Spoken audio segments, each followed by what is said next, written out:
Bismillahirrahmanirrahim. Assalamu alaikum everyone. Today I'll be speaking on a very important hadith of the Prophet Muhammad, peace be upon him.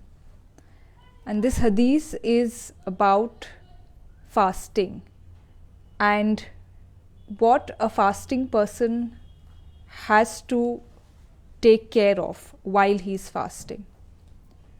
And this hadith is a very fundamental hadith about what is expected of a fasting person apart from the fact that he has to leave food and water. So let's understand this hadith of the Prophet, peace be upon him. It is said that once the Prophet told all of his companions that when a person is fasting, then he must not indulge in any kind of indecent behavior, and he must also not create any noise. And if a person abuses him, then he must respond by saying that I am fasting.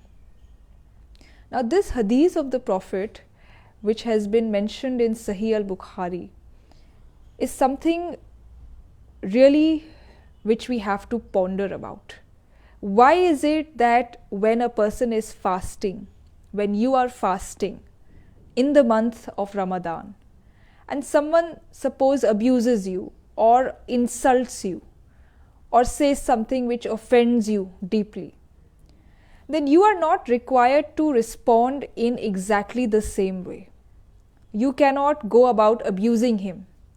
You cannot insult him, and you cannot use that occasion as an excuse to start a quarrel or a fight with that person, saying that he was abusing me and therefore I have to also protect my self-respect and do the same.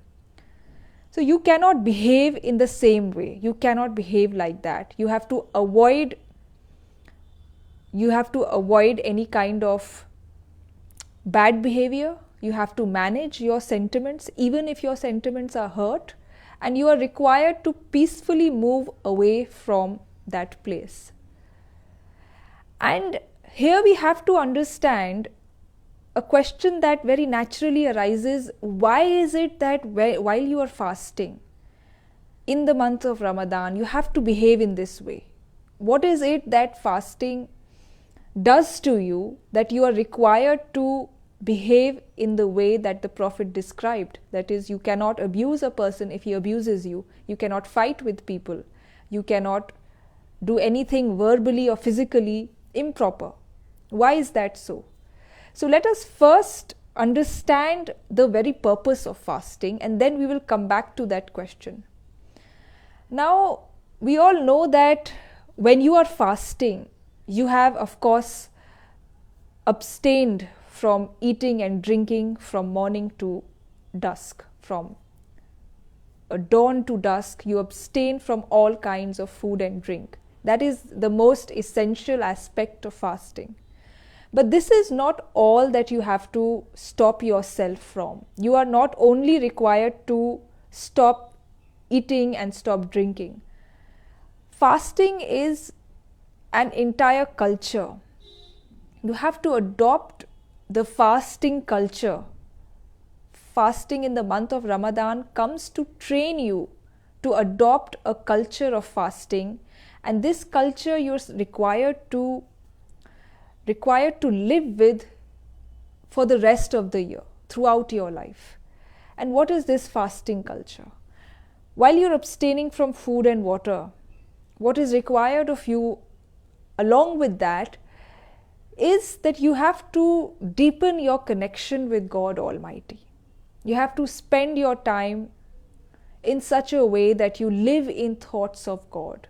You live in feelings of thankfulness to God for every blessing that He has given you. You have to remember God often. You have to pray to God often. So you have to, throughout your fasting period, you have to be in that bond with God.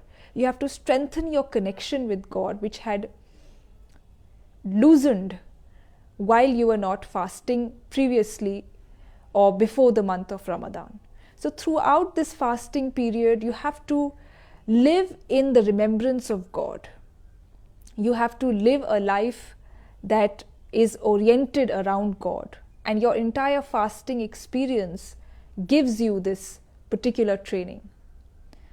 Now let's come back to the question that we first raised. The question was that while fasting, you cannot go about behaving improperly with a person who behaves improperly with you. Now let's suppose that someone abuses you while you're fasting and you also abuse that person. He fights with you and you start fighting with him. You become an equal participant in the dispute that somebody else has begun. Now what happens when you're engaged in this kind of a conflict or in this kind of a quarrel or fight with somebody else? What happens is that your mind immediately loses its connection with God Almighty. Your mind is now filled with negative thinking for this person. All you want to do is harm that person physically or verbally with all your strength. This is your prime concern. And in your conversations, in your discussions with people, you're only speaking about how hateful that person is. You're spreading hatred for that person.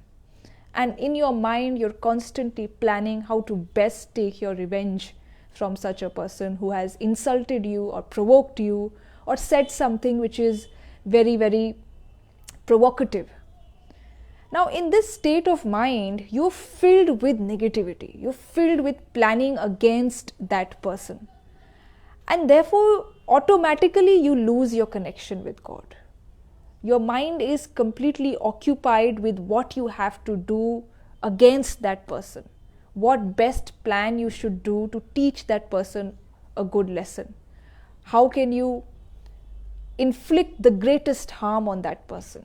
So when your mind is preoccupied with this way of thinking, you cannot be in connection with God. Connection with God or remembering God requires you to be in a state of complete positivity, a state wherein you are calm, your mind is positive, peaceful, and is not in a state of seeking revenge, seeking to harm someone, seeking to cause distress to someone, trouble someone.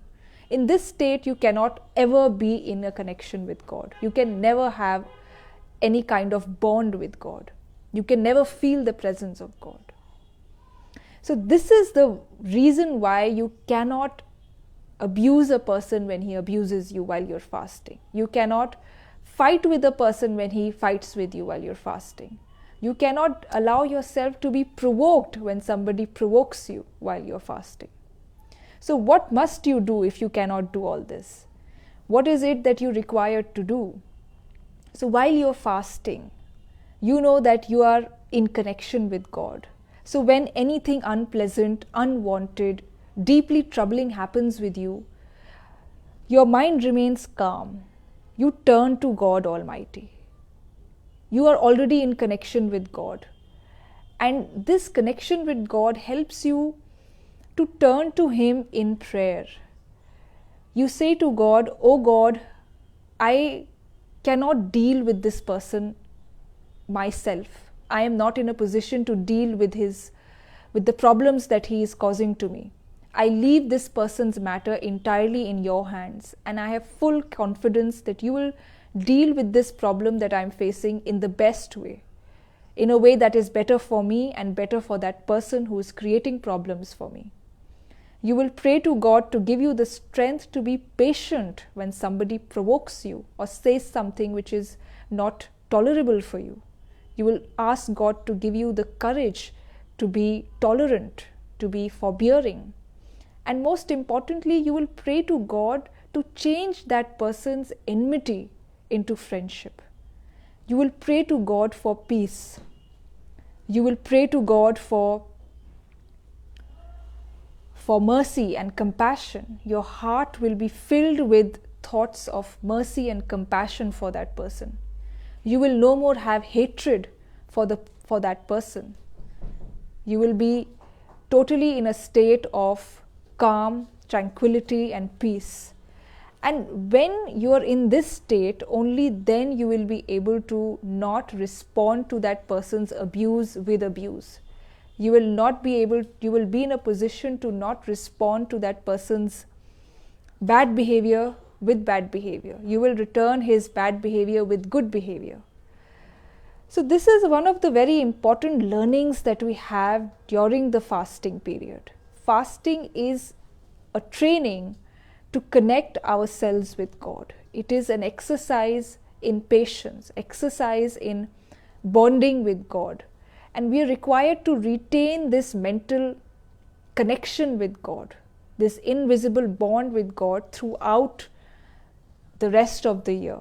So that whenever anything wrong happens with us, whenever anything stressful, anything troublesome, anything disquieting happens, we should not immediately give a reaction, a negative reaction.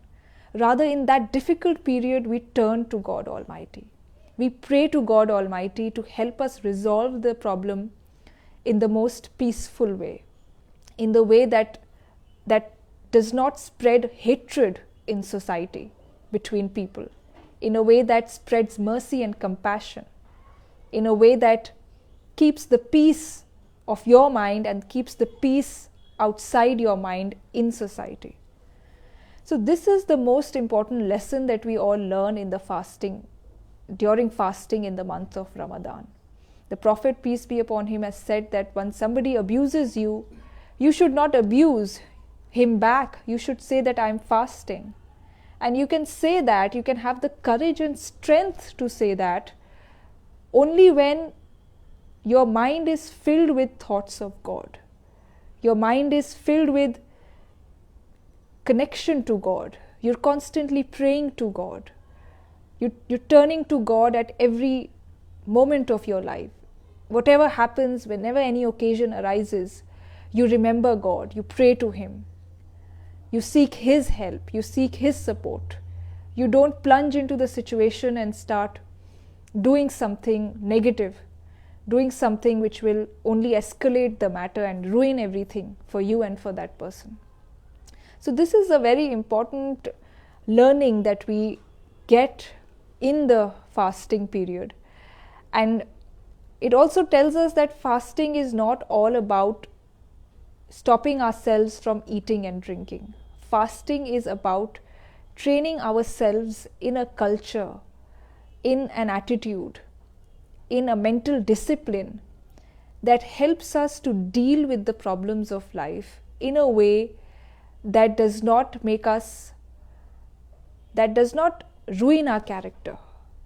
You know, when anything wrong happens, you can react in such a way that your character is tarnished. You can end up doing something very wrong. You can go about doing something which is verbally and physically harmful for other people. But fasting is a training to control yourself and to turn to God, to pray to God to give you the strength to not do anything wrong, to not do anything in a state of emotional outburst, but to pray to God to give you calm, to give you peace, and to help you solve the problems of your life in a way that retains your inner peace and that also keeps the peace in society. So this was the message that I had to share with all of you today.